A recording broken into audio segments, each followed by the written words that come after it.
Benvenuti al Mozart Bistrò, sono Paolo e oggi vi insegniamo come si prepara il tiramisù, un classico dolce veneto. Welcome, this is Paolo, Bistrò Café, and today we will show you how to do a typical Veneto cake.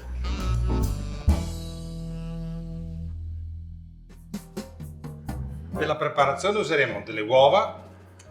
We will use for the preparation some eggs, Zucchero, sugar, del mascarpone, mascarpone cheese.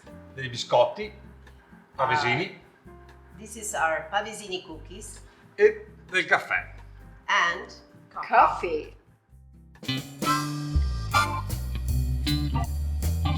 Adesso vi facciamo vedere come si fa il classico tiramisù.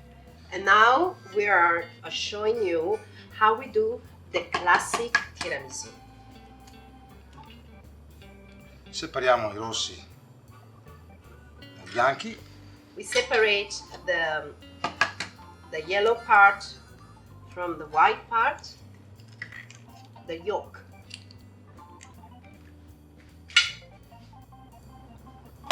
Mettiamo il zucchero, 4 uova. So we put 4 eggs inside. Now some sugar. Put some sugar.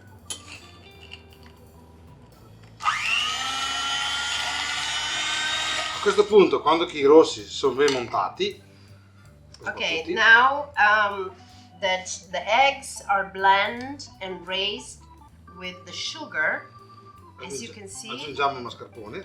we add mascarpone cheese.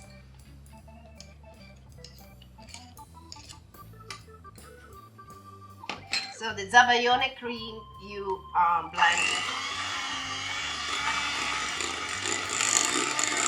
A questo punto la nostra crema è pronta.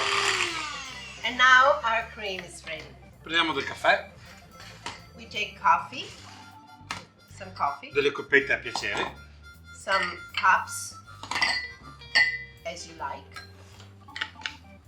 mettiamo un po' di crema sotto. So we put under first a layer of cream that we create with mascarpone and zabaione together. Mettiamo Now we put the pavesini cookies into the coffee, and then we put it in the cup on top of the cream. Now we add on top of the cookies some more cream. ancora i biscotti. Now we add another layer of cookies that we drop in the coffee first. E finiamo con l'ultima crema.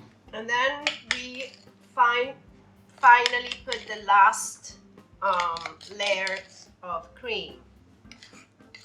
E finiamo col cacao. And then we finish the tiramisù adding some cocoa powder.